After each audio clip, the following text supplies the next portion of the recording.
साथियों, कल बीजेपी ने अपने 6 उम्मीदवारों के नाम घोषित कर दिए। अब ये जो 6 उम्मीदवारों के नाम घोषित किए गए हैं, उनमें कितना दम है और क्या वो चुनाव जीतने की स्थिति में हैं? 6 में से 2 कैंडिडेट नए हैं, 2 पुराने कैंडिडेट्स को हटाया गया है। एक सिरसा से सुनीता दुग्गल को, जिनकी जगह अशोक तंवर को लाया गया है और करनाल से पूर्व मुख्यमंत्री मनोहर लाल खट्टर को सीट दी गई है, जो पहले संजय भाटिया के पास। संजय भाटिया ये सीट बड़े लंबे मार्जिन से जीते थे, फिर भी उनको हटा दिया गया। तो ये पूरा जो बीजेपी ने 10 में से 6 कैंडिडेट घोषित किए हैं, ये कितने मजबूत हैं, कितना मजबूती से चुनाव लड़ पाएंगे, क्या उनकी स्थिति बनेगी, इस सब पर आज चर्चा करते हैं। हमारे साथ जुड़े हुए हैं राजनीतिक विश्लेषक प्रद्युम्न जोशीला जी। उनसे बात करते हैं। प्रद्युम्न जी, नमस्कार। जी नमस्कार, बहुत बहुत धन्यवाद। प्रद्युम्न जी, क्या लगता है आपको, ये जो 6 कैंडिडेट हैं, एक एक करके चर्चा करते हैं, इकट्ठे नहीं करते हैं। जी सबसे पहले आपके इलाके से जी जो आते हैं, अशोक तंवर जी। सुनीता दुग्गल को क्यों जी। हटाया गया और अशोक तंवर कितना बेहतर चुनाव लड़ पाएंगे, क्या परिस्थिति बनेगी सिरसा कॉन्स्टिट्यूंसी? देखो, सिरसा लोकसभा क्षेत्र में सुनीता दुग्गल को जब पिछली बार टिकट दी गई, तब से लेकर के और उनके लगभग 5 साल का जो ये कार्यकाल उनका रहा, इसमें वो लोगों से बहुत ज्यादा जुड़ाव नहीं रख पाई। एक बहुत वरिष्ठ अधिकारी वो रही हैं, उनके पति भी पुलिस में बड़े अधिकारी हैं। लिहाजा वो जो कार्यकर्ता और जो आम जनता है, उससे उस तरह का अपना एक सामंजस्य नहीं बैठा पाई। एक अधिकारी की जो उनकी छवि थी, वो कहीं ना कहीं उसमें आड़े जरूर आ रही थी। और वो ना केवल सुनीता दुग्गल के लिए, बल्कि जो पिछली बार 10 जो सांसद बने थे, उनमें से 2 अधिकारियों को बीजेपी ने टिकट दी थी, जो पूर्व में अधिकारी रहे थे। चाहे वो हिसार के सांसद ब्रिजेंद्र सिंह हो और चाहे सिरसा की सांसद सुनीता दुग्गल हो, दोनों ही लोगों से इतना बेहतर जुड़ाव नहीं रख पाए। लिहाजा सुनीता दुग्गल की टिकट कटना पिछले काफी दिनों से ऐसा लग रहा था कि उनकी टिकट कटेगी। ये तो डॉक्टर अशोक तंवर आम आदमी पार्टी को छोड़ करके और भारतीय जनता पार्टी में आ गए, तो उनको टिकट मिल गई। अगर वो नहीं भी आते, तो हो सकता था वहां किसी नए चेहरे पर भारतीय जनता पार्टी दांव खेलती। लेकिन इतना निश्चित था कि सुनीता दुग्गल की टिकट कटना, जो 10 सांसद थे उनमें बिल्कुल टॉप में था। दूसरी बड़ी बात, पिछले 5 साल के अपने कार्यकाल में सुनीता दुग्गल पूरी सिरसा जो लोकसभा क्षेत्र है, जिसमें सिरसा, फतेहाबाद और जींद जिले का नरवाना क्षेत्र आता है, उसमें कोई ना ही तो बड़ी कोई योजना ला पाई केंद्र सरकार से, ना ही कोई बड़ा प्रोजेक्ट उस पूरे क्षेत्र में आ पाया। और वो कहीं पूरी लोकसभा में अपनी कोई उपस्थिति उस स्तर पर नहीं दर्ज दर्शा नहीं पाई, करवा पाई। जिस ठीक है, स्तर पर सुनीता दुग्गल जी का जिस तो स्तर मोटे तौर पर पर हो गया जी कि वो नहीं जनता से जुड़ाव जी कर पाई, लेकिन अशोक तंवर जी की क्या जी। स्थिति बन रही है? देखो, अशोक तंवर का ये सिरसा कोई घरे क्षेत्र नहीं है। वो वैसे तो झज्जर जिले से आते हैं, चिमनी गांव उनका है। लेकिन 2009 में जब उस समय के जो सांसद थे सरदार आत्मा सिंह गिल, उनकी टिकट काट करके और अशोक तंवर, जो कि एनएसयूआई और युवा कांग्रेस के राष्ट्रीय अध्यक्ष रहे थे, बड़े युवा नेता थे और राहुल गांधी के नजदीकी थे, उनको एकदम से टिकट दी गई और वो 15 दिन में ही चुनाव जीत गए। उस चुनाव में राहुल गांधी उनके प्रचार के लिए आए और राहुल गांधी ने भरे मन से कहा कि अशोक तंवर को जिताओ, इसको बड़ी कुर्सी हम देंगे, बड़ा मान और सम्मान देंगे। और लोगों ने उनको बिल्कुल ना जानते हुए भी लाखों वोटों से चुनाव जिताया। उसके बाद की जो स्थिति है, 2014 का चुनाव हो चाहे 2019 का चुनाव हो, दोनों बार देश में मोदी जी की लहर के बावजूद अशोक तंवर कांग्रेस पार्टी की टिकट पर बहुत अच्छे खासे वोट जो है सिरसा से ले गए थे। 4 लाख के आसपास उनको जो है वोट मिले थे और उनकी एक सम्मानजनक हार सिरसा लोकसभा में हुई थी। उसके बाद भी वो लगातार इस सिरसा पार्लियामेंट क्षेत्र में सक्रिय रहे। अशोक तंवर के नेगेटिव अगर कोई बात जाती है, तो वो ये जाती है कि वो पिछले 5 साल में बहुत सी पार्टियां बदल चुके हैं। पहले वो कांग्रेस में थे, बड़े युवा समय में उनको कांग्रेस का प्रदेश अध्यक्ष बनाया गया, लेकिन वहां चौधरी भूपेंद्र सिंह हुड्डा के साथ उनकी नहीं पटी और आखिरकार उनको कांग्रेस छोड़नी पड़ी भरे मन से। उसके बाद उन्होंने अपना दल बनाया खुद का, फिर तृणमूल कांग्रेस में चले गए, आम आदमी पार्टी में चले गए और वहां से होते होते वो भारतीय जनता पार्टी आखिरकार उनको रास आई और बीजेपी में उनको टिकट मिली। मेरे हिसाब से अशोक तंवर सिरसा लोकसभा के लिए बीजेपी के परफेक्ट कैंडिडेट हैं। लेकिन यहाँ सब कुछ दांव पर रहेगा कि कांग्रेस किसको मैदान में उतारती है। जी।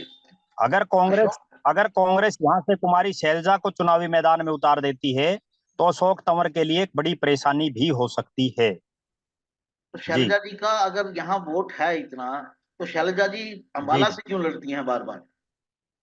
देखो, कुमारी शैलजा का जो सिरसा लोकसभा क्षेत्र में अंबाला से भी ज्यादा होल्ड है।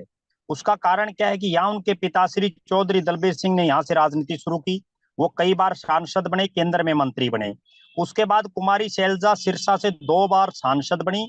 लेकिन उसके बाद ये जो पुराना परिसीमन जब था 2009 के लोकसभा चुनाव से पहले, तब तक इस पूरे क्षेत्र में चौधरी भजनलाल का एक बड़ा वर्चस्व था। और चौधरी भजनलाल और कुमारी शैलजा दोनों कांग्रेस पार्टी में थी। चौधरी भजनलाल और विशेषकर जो बिश्नोई वोट या चौधरी भजनलाल के जो समर्थक थे, वो कुमारी शैलजा को बहुत कम मात्रा में वोट करते थे, जिस वजह से कुमारी शैलजा यहाँ से फिर हारती चली गई।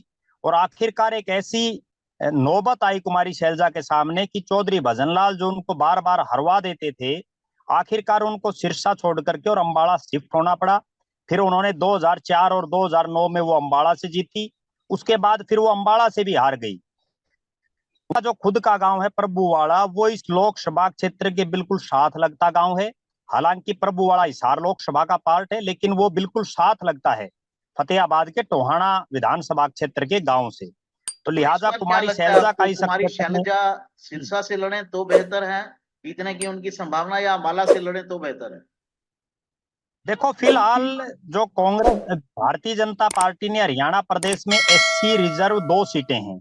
और दोनों ही जगह ऐसी संभावना थी पहले कि एक सीट पर जो है वाल्मीकि दानक या ओड बिरादरी में से किसी नेता को टिकट दी जाएगी, लेकिन उन्होंने दोनों ही एक ही जाति के प्रत्याशी उतारे हैं। अब कुमारी शैलजा के सामने समस्या ये है कि वो अंबाला से अगर चुनाव लड़े तो वहां रतनलाल कटारिया की सहानुभूति, जीटी जीटी रोड बेल्ट का और नारायणगढ़ का मुख्यमंत्री एकदम से बना देना, ये कुमारी शैलजा के लिए बड़ी परेशानी हो सकती है। मुझे ऐसा लग रहा है कि वो सिरसा से ही चुनाव लड़ना ज्यादा पसंद करेंगी और सिरसा अंबाला की बजाय उनके लिए ज्यादा सेफ है।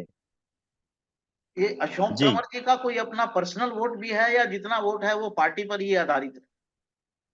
नहीं, अशोक तंवर का बिल्कुल पर्सनल वोट है। अशोक तंवर जब से कांग्रेस पार्टी में हरियाणा प्रदेश की उन्होंने राजनीति शुरू की है, तो वो लगातार संघर्ष करते रहे हैं। कभी पैदल चल करके, कभी साइकिल पर चल करके। उनका अपना एक वोट बैंक ना केवल सिरसा पार्लियामेंट में बल्कि पूरे हरियाणा प्रदेश के अलग अलग लोकसभा क्षेत्रों में उनके कार्यकर्ता हैं। और जब उन्होंने अपना एक अलग से उन्होंने संगठन बनाया था, उस समय भी उसकी गतिविधियों में भी वो काफी सक्रिय रहे थे। जब उन्होंने आम आदमी पार्टी छोड़ी तो उनके साथ बहुत से नेताओं ने आम आदमी पार्टी छोड़ करके बीजेपी में वो शामिल हुए। तो इसमें तो कोई दो राय नहीं है कि उनका खुद का एक वोट बैंक ना हो। उनका एक मजबूत वोट बैंक है और वो पिछले 2009 से लगातार सिरसा में, बेशक उनका घर ही जिला ना हो, लेकिन वो लगातार यहाँ आते रहे हैं। लोगों के सुख दुख में जनसभाएं करना, और लगातार इस क्षेत्र में वो सक्रिय हैं। जी। ये कहा जा सकता है कि उनका अपना भी एक अच्छा खासा वोट बैंक है। लेकिन उनके सामने सबसे बड़ी जो समस्या आएगी वो ये है कि सिरसा में भारतीय जनता पार्टी के बहुत से चौधरी टाइप के नेता हैं। चाहे वो सरकार को समर्थन दे रहे चौधरी रणजीत सिंह हो, चाहे वो सुभाष बराला हो, चाहे वो देवेंद्र सिंह बबली जो जेजेपी से बिल्कुल मुखर हो चुके हैं, वो भी इसी क्षेत्र से आते हैं। नरवाना के विधायक रामनिवास सुरजाखेड़ा भी इसी क्षेत्र से आते हैं। और इसके अलावा आदित्य देवीलाल हो या जगदीश चोपड़ा हो, प्रोफेसर गणेशी लाल हो, बहुत बड़े बड़े नेता इस क्षेत्र में हैं, चौधरी दूडाराम हो। वो कितना साथ अशोक तंवर का दे पाते हैं, इस पर सारी निगाहें रहेंगी। इसको लेकर तो बीजेपी में डंडा जी चलता है, तो जो नहीं करेगा जी बिल्कुल। वो भुगतेगा। तो ये तो बीजेपी की हाँ, साफ उसको पॉलिसी है। खुडे लाइन, बिल्कुल खुडे लाइन लगा दिया जाएगा। टूटे लाइन जी लगा दिया जाएगा, वो तो उसमें तो बहुत ज्यादा नहीं है। और बीजेपी का अपना संगठन जी अलग बिल्कुल। से बहुत मजबूत रहता है, आरएसएस के सहयोग की वजह से।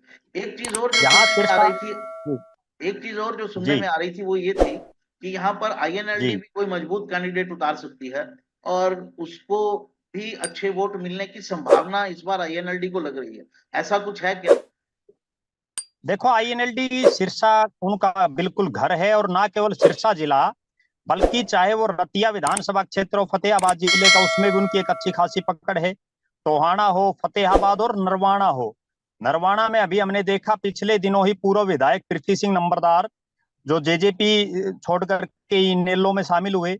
इसके अलावा दनोदा गांव जो बहुत बड़ा गांव है, हल्के का सबसे बड़े गांव में आता है नरवाना में, उसके भी कई नेता जो है आम इंडियन नेशनल लोकदल के पास हैं। तो लिहाजा इंडियन नेशनल लोकदल हरियाणा प्रदेश की जो टॉप की 3 लोकसभा क्षेत्र ऐसे हैं जहां इनेलो कहीं ना कहीं मुकाबले में नजर आएगी, उनमें सबसे ऊपर सिरसा है। जो बाकी 2 क्षेत्र हैं उनमें एक कुरुक्षेत्र लोकसभा क्षेत्र में इनकी ठीक ठाक पोजीशन रह सकती है, और तीसरा हिसार में भी ठीक ठाक स्थिति में रह सकते हैं। जी, ये इनेलो जो है वो गुड़गांव से भी किसी मेव को कैंडिडेट को उतारने की फिराक में है, तो उसका भी कोई असर हो जी, सकता है क्या? देखो बिल्कुल हो सकता है, क्योंकि जो गुड़गांव लोकसभा क्षेत्र है उसमें 3 हल्के तो प्योर ही मेव हैं। उसके अलावा भी सोना जो विधानसभा क्षेत्र है उसमें भी मुस्लिम वोट बड़ी भारी संख्या में है। इसके अलावा गुड़गांव और आसपास के इलाकों में भी। तो लिहाजा इनेलो कहीं ना कहीं, मेरा ऐसा मानना है कि जेजेपी का जो वोट बैंक था, यानी जो चौधरी देवीलाल के परिवार का जो वोट बैंक था, जो पिछली बार जेजेपी के खाते में चला गया था, वो कहीं ना कहीं उसमें से अधिकतर शिफ्ट हो करके तरफ आ सकता है। क्योंकि जे चौधरी देवीलाल के जो कार्यकर्ता हैं वो बहुत कम दूसरी पार्टियों में एडजस्ट हो पाते हैं। तो लिहाजा वो वापसी इनेलो में ही करेंगे, ऐसा मुझे लग रहा है। और जी। उसका एक सीधा सीधा फायदा अभय सिंह चौटाला को होगा। पीछे भी जब अभय सिंह चौटाला ने पूरे हरियाणा प्रदेश में परिवर्तन यात्रा की, तो वो भी मेवात के जो सबसे बड़े गांव है सिंगार, वहां से उन्होंने अपनी उस यात्रा को शुरुआत की, और इसको मेवात के क्षेत्र में बड़ा अच्छा क्रेज मिला। जी, चलिए अगली सीट पर जी, चलते हैं। आपके बराबर की ही सीट है, सिरसा के भिवानी लोकसभा कम ही दूरी पर है। तो इस बार भिवानी महेंद्रगढ़ जी, सीट पर क्या स्थिति बनती दिख रही है? लड़ाई तो बिल्कुल साफ दिख रही है। बीजेपी ने कैंडिडेट घोषित कर दिया, पहले बदलने के मूड में थी।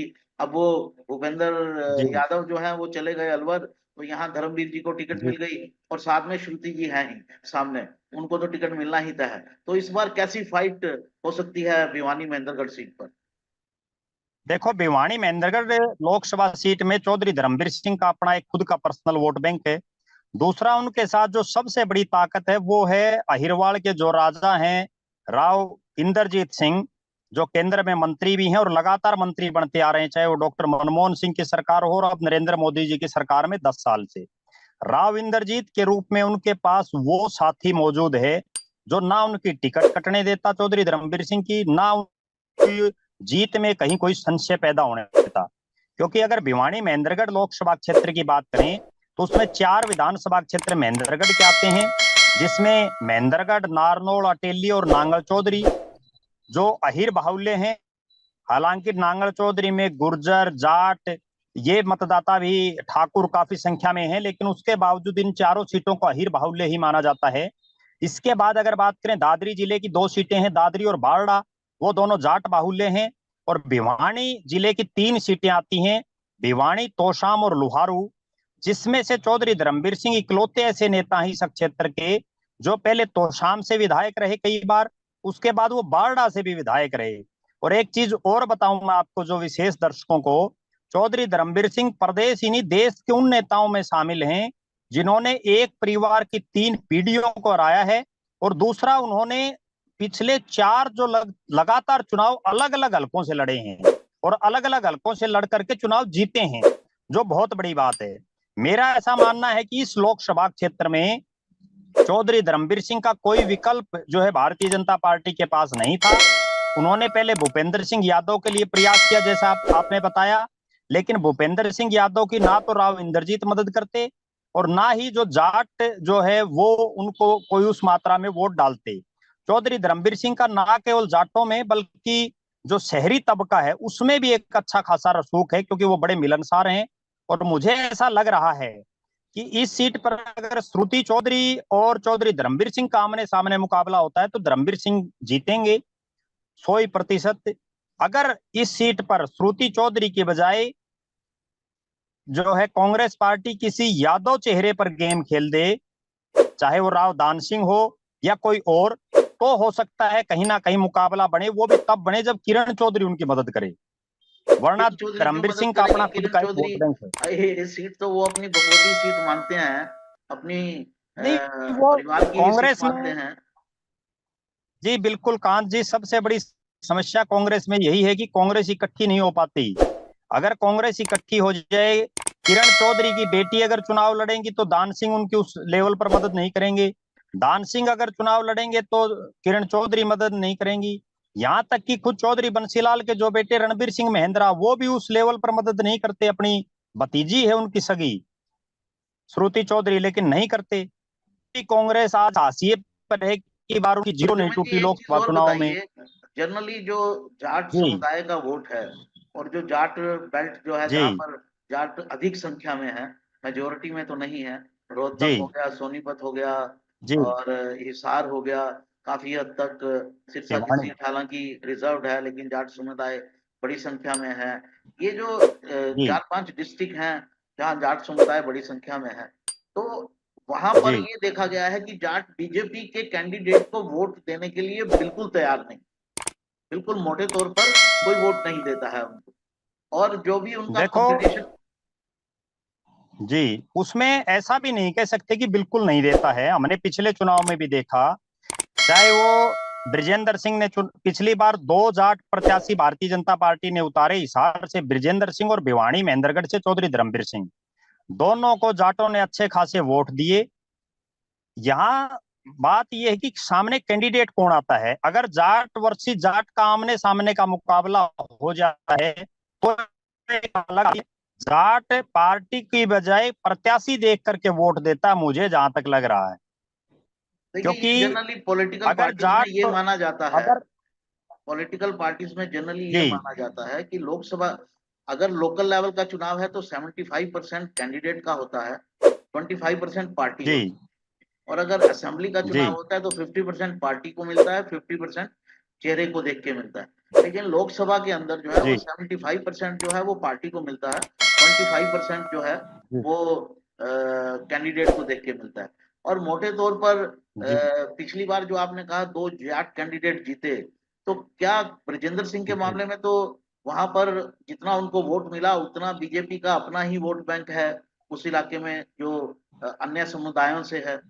तो मेरा सिर्फ ये कहना था कि जी पिछली बार से इस बार जाट समुदाय की तलखी जो है बीजेपी के अगेंस्ट थोड़ी ज्यादा है, और वो चाहते हैं कि किसी तरह से परिवर्तन हो।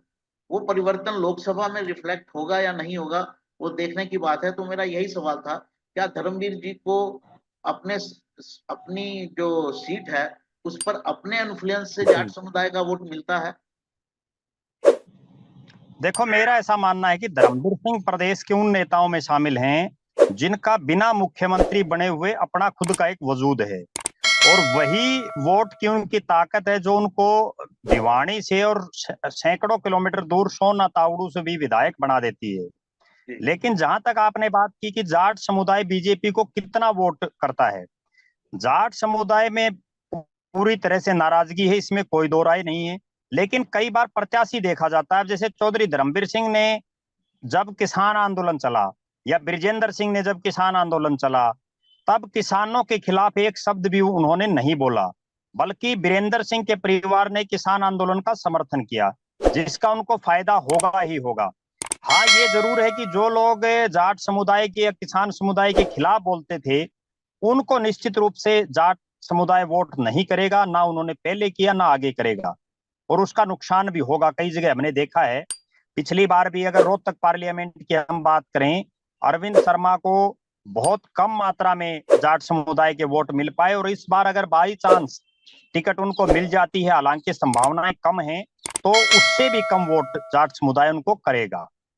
जी, चलिए जी अगली सीट पर चलते हैं। राव इंद्रजीत की सीट पर तो बहुत ज्यादा कोई ऐसा लगता नहीं है कि बहुत ज्यादा कोई संघर्ष होगा। क्या लगता है आपको? क्योंकि वो सीट इसलिए थोड़ी डाइसी हो जाती है क्योंकि उसके जी अंदर जो मेवात का एरिया है वो लगता है, और जी मेवात की जैसा आपने पहले बताया 3.5 जो विधानसभा सीटें हैं वो मुस्लिम जी आबादी की हैं, और वो मुस्लिम आबादी का वोट जी। बीजेपी को मिलना मिलना है नहीं। तो क्या कोई ऐसा समीकरण बन सकता है जिससे राव इंद्रजीत किसी खतरे में आ जाए? देखो, मैं आपको एक बात बताऊं, भारतीय जनता पार्टी के प्रत्याशियों को अगर हराना है तो जो विपक्ष है उनको एक साझा प्रत्याशी ही खड़ा करना पड़ेगा। अगर ये अलग अलग लड़ेंगे, मान लीजिए जैसा अभी हमने बात की कि इंडियन नेशनल लोकदल वहां से किसी मेयो प्रत्याशी को उतारेगा, वो सीधा सीधा नुकसान कांग्रेस के कैंडिडेट को करेगा, क्योंकि जो मुस्लिम बाहुल्य जो इलाका है उसमें पार्टी का इतना प्रभाव नहीं। आपने क्या इंडियन कहा, एक बार फिर दोहराइए क्योंकि थोड़ी आपकी आवाज कट गई। मैं आपने ये कह कहा रहा था कि इकट्ठे अगर लड़ेगा जी, विपक्ष तभी चैलेंज कर सकता है, नहीं तो नहीं कर सकता है। अगर अगर भारतीय जनता पार्टी को हराना है तो विपक्ष को अपना साझा प्रत्याशी खड़ा करना पड़ेगा। उस कारण ये है कि मान लीजिए गुड़गांव की बात कर रहे हैं, अगर यहाँ ने किसी मुस्लिम प्रत्याशी को मैदान में उतार दिया तो उसका सीधा सीधा नुकसान कांग्रेस पार्टी को होगा, क्योंकि जो वोट है वो बीजेपी की बजाय कांग्रेस को ज्यादा वोट है। उस हालात में जीत के लिए चुनाव जीतना और आसान हो जाता है। और जी जिस तरह प्रद्युम्न से जी, जरा गुड़गांव की जो समय थोड़ा सबसे कम बड़ी रह मांग गया है, थी हम पास में पहुंच गए हैं। मोटे तौर पर जी, आपकी इस सीट पर बात आ गई, अगली 3 सीटों की भी फटाफट चर्चा कर लेते हैं। फरीदाबाद में क्या स्थिति बनती दिख जी, रही है? फरीदाबाद में सब कुछ डिपेंड रहेगा कि कांग्रेस किस कैंडिडेट को उतारती है, क्योंकि भारतीय जनता पार्टी ने कृष्ण गुर्जर को दोबारा से मैदान में उतारा है। अगर बीजेपी उनकी टक्कर, अगर कांग्रेस उनकी टक्कर में महेंद्र प्रताप जैसे बड़े चेहरे को चुनावी मैदान में लाती है तो निश्चित रूप से जाट और जो गुर्जर का एक कॉम्बिनेशन बन करके उनको फाइट दे सकता है, वरना कृष्णपाल गुर्जर दोबारा से चुनाव जीतने की हालात में हैं। जी जी। और जी अंबाला की बात करते हैं, बंतो कटारिया की क्या स्थिति बनेगी? महिला हैं, उतनी मेरे ख्याल आउट गोइंग देखो, नहीं है। अम्बाला में मेरा ये मानना है कि अभी 2 दिन पहले का एपिसोड हुआ, उसके बाद बंतो कटारिया नहीं बल्कि नायब सिंह सैनी के चेहरे पर वहां चुनाव लड़ा जाएगा।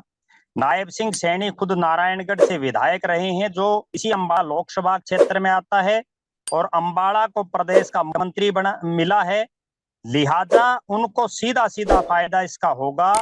बंतो कटारिया राजनीति में रतनलाल कटारिया जी से पहले भी सक्रिय रही हैं। यहाँ कांग्रेस किसको चुनावी मैदान में उतारती है, एक बहुत बड़ा नाम कांग्रेस की तरफ से भी यहाँ चल रहा है, और वो नाम है कांग्रेस के प्रदेश अध्यक्ष उदय भान जी का।